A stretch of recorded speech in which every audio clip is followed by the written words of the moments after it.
Hello everyone, welcome to my YouTube channel Universe is Unique। आप सभी का मेरे YouTube चैनल पर बहुत बहुत स्वागत है। आई होप कि आप सब बहुत अच्छे होंगे, फिट होंगे, हेल्दी होंगे और खुश होंगे। चलिए, आज संडे है। आज है हमारा इंग्लिश वोकैबलरी को रिवाइज करने का दिन। Let's start. आज है संडे, January 21, 2024। आज संडे का दिन है। आई होप कि आपका ये संडे का दिन बहुत अच्छा और इन्जॉयबल हैप्पी रहे। चलिए, आज का दिन जो है संडे का, इस दिन हमने पिछले हफ्ते जितने भी इंग्लिश वोकैबलरी वर्ड सीखे मंडे टू सैटरडे, उन सबको हम रिवाइज करते हैं, एक रिवीजन करते हैं कि हमने इस पूरे हफ्ते में कौन कौन से इंग्लिश वोकैबलरी वर्ड सीखे हैं, ताकि एक रिवीजन हो जाए और हमें याद रहे। इससे मेमोरी पावर भी स्ट्रॉन्ग होगी कि आप याद करेंगे, रिकॉल करेंगे, हाँ पिछले हफ्ते में मैंने ये इंग्लिश वोकैबलरी वर्ड सीखे थे जो कि मुझे बहुत ही अच्छे से काम आएंगे और ये बहुत बेनिफिशियल होंगे आपकी इंग्लिश वोकैबलरी स्किल्स को एनहेंस करने के लिए। चलिए स्टार्ट करते हैं। मंडे को हमने वर्ड सीखा था हुडविंक। हुडविंक का मीनिंग होता है टू डिसीव और ट्रिक समवन। आंखों में धूल झोंकना, यानी कि किसी को धोखा देना, किसी को ठगना, किसी को फूल बनाना। ये होता है हुडविंक का meaning. These are the synonyms and antonyms of hoodwink and these are example sentences. Tuesday को हमने वर्ड सीखा था ब्रेड विनर। ब्रेड विनर का मीनिंग होता है परिवार का वह व्यक्ति जिसकी कमाई से परिवार का पालन पोषण होता है। The person who earns most of the money that his or her family needs। Bread winner परिवार का वह व्यक्ति होता है, यानी कि जो कमाई करता है, जो कमाता है, परिवार का पालन पोषण करता है। ये होता है ब्रेड विनर का meaning. These are the synonyms and antonyms of breadwinner and these are example sentences। Wednesday को हमने वर्ड सीखा था होवल। HOVEL। होवल का मीनिंग होता है झोपड़ी। अ स्मॉल स्क्वालिड अनप्लेजेंट और simply constructed dwelling. A small यानी कि छोटी सी, स्क्वालिड स्क्वालिड यानी कि गंदगी, गंदा, और अनप्लेजेंट यानी कि दिखने में बिल्कुल भी अच्छी ना हो। अ हाउस और room that is not fit to live in because it is dirty और in a very bad condition. बहुत गंदा या टूटा फूटा होने के कारण रहने के अयोग्य मकान या कमरा। इसको कहते हैं झोपड़ी, होवल। These are the synonyms and antonyms of hovel and these are example sentences। Thursday को हमने वर्ड सीखा था वैसिलेट। वैसिलेट का मीनिंग होता है दुविधा।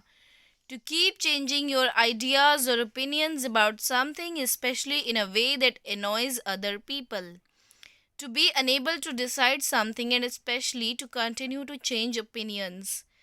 वैसिलेट का मीनिंग होता है दुविधा में, परेशानी में होना, निश्चित न कर पाना कि क्या करना चाहिए या ये करना चाहिए, यहाँ जाना चाहिए, यानी कोई भी आइडियाज़ और ओपिनियंस को बार बार बदलते रहना, एक सटीक फैसला ना कर पाना।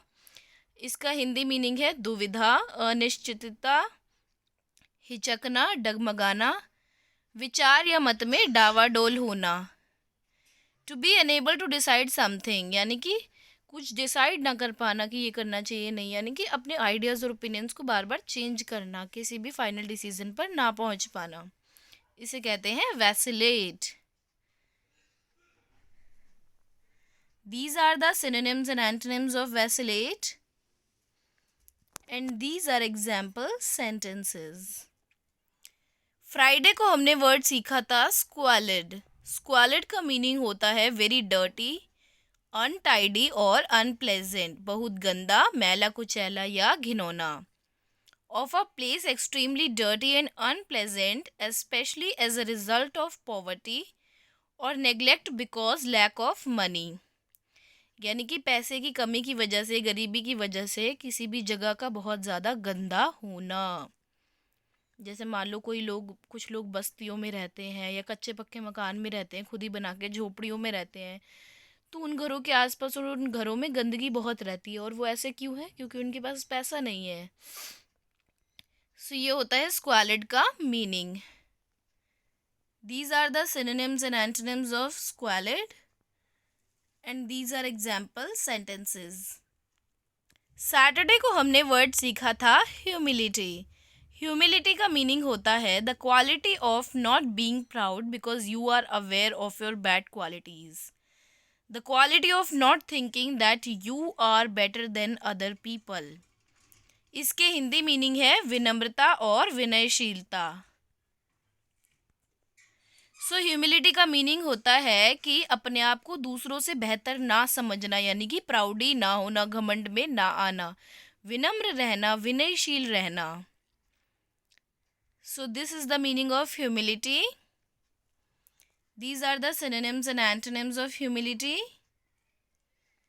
and these are example sentences. So आज की वीडियो में हमने सीखा all the English vocabulary words from Monday to Saturday, जो कि हमने सीखे थे। हर दिन एक नया शब्द, उन सारे वर्ड्स को आज हमने संडे के दिन रिवाइज किया है। इस वीडियो में मैंने शॉर्ट में सारे एक्सप्लेन किए हैं, क्योंकि ये रिवीजन वीडियो थी। बाकी सबकी separate videos with detailed explanation मेरे YouTube channel universe is unique पर अवेलेबल है, आप जाकर देख सकते हैं। So that's all for today's video. आज हमने सीखे इंग्लिश वोकैबुलरी वर्ड्स की रिवीजन की है आज हमने। सो अगर आप मेरे चैनल पर नए हैं तो मैं आपको बता दूं, मैं अपने चैनल यूनिवर्स इज़ यूनिक पर डेली एक इंग्लिश वोकैबुलरी वर्ड की वीडियो अपलोड करती हूँ with meaning, synonyms, antonyms and example sentences. और संडे के दिन हम मंडे टू सैटरडे जितने भी इंग्लिश वोकैबुलरी वर्ड सीखे थे उन सब की रिविज़न करते हैं। सो अगर आप मेरे चैनल पर नए हैं तो प्लीज़ मेरे चैनल को सब्सक्राइब करें for learning more videos, more English vocabulary words. So thank you so much for watching. See you tomorrow. Same time, same channel.